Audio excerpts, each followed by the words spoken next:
Let me ask you this.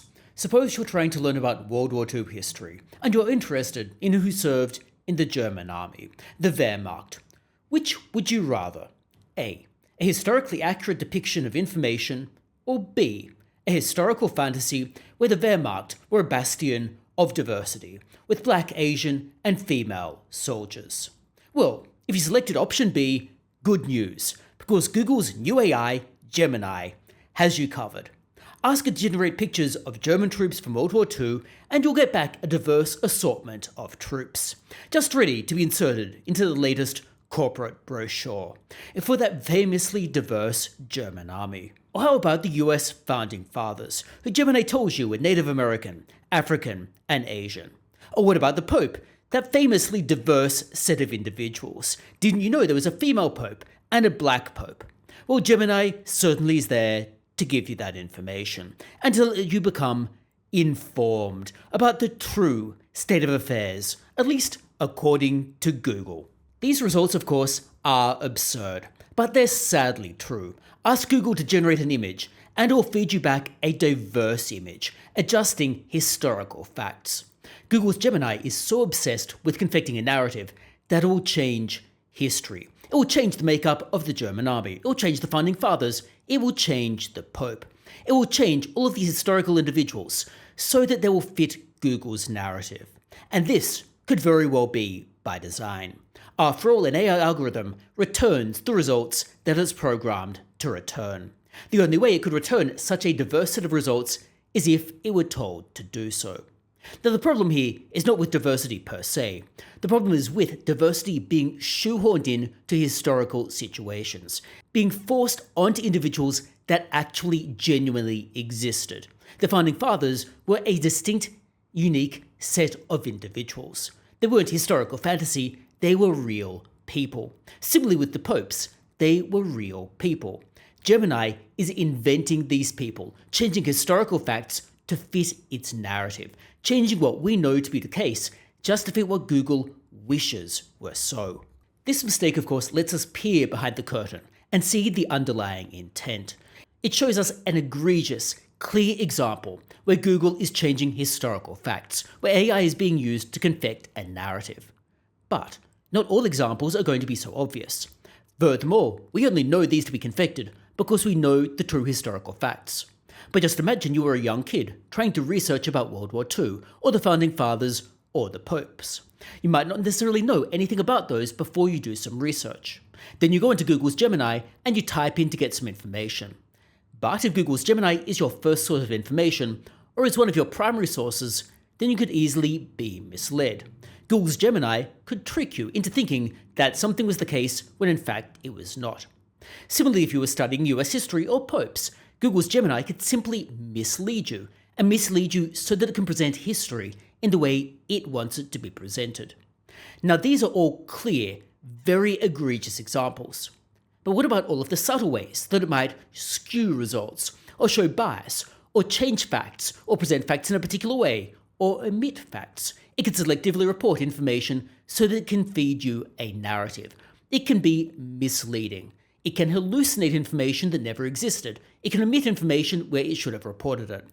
These pictures that Google's Gemini generated just show us a clear, egregious example where it failed to cover its tracks. But in other situations, it might not be quite so obvious.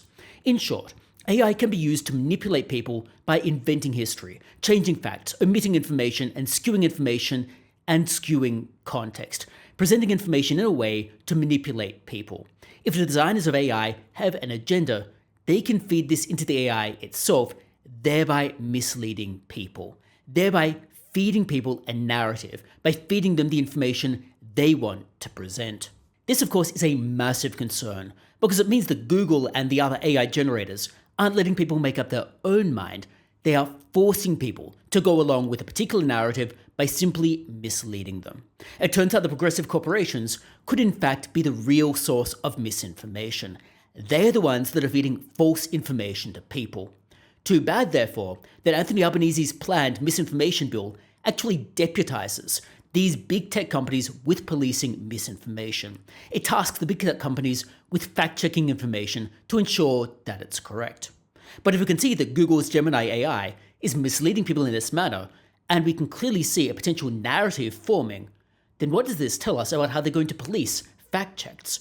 What does this tell us about whether they can really be trusted for policing information?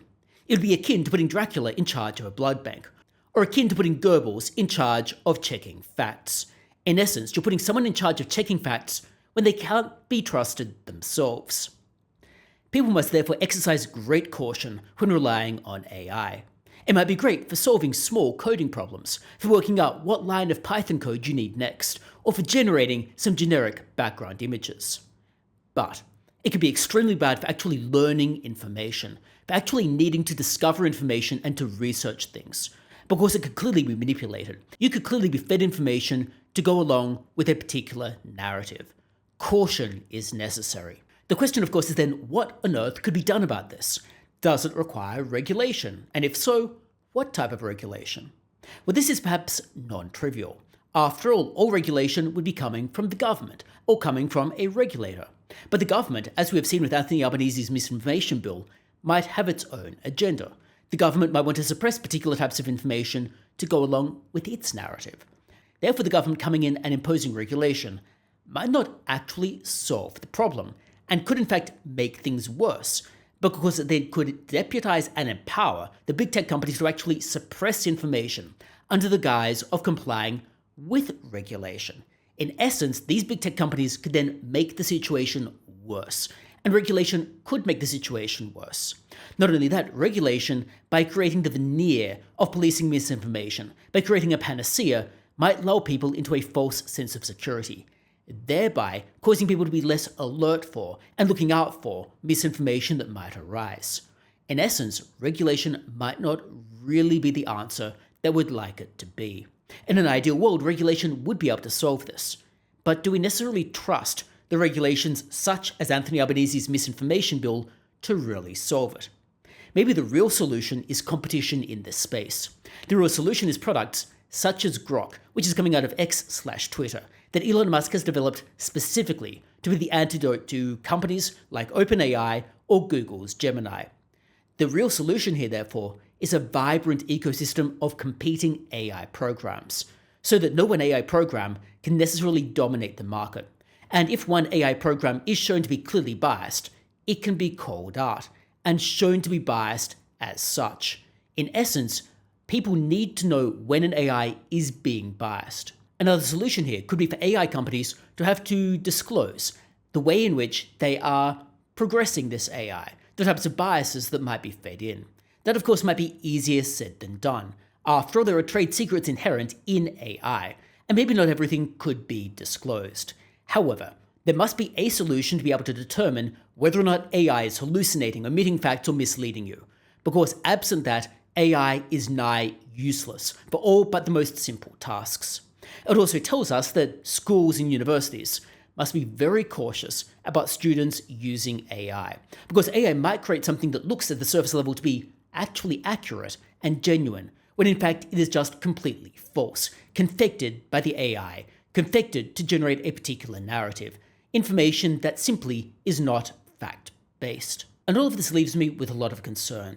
Oftentimes people talk about misinformation coming from social media, about people spouting off on Facebook or Instagram or Twitter, spouting off in a way that isn't necessarily accurate.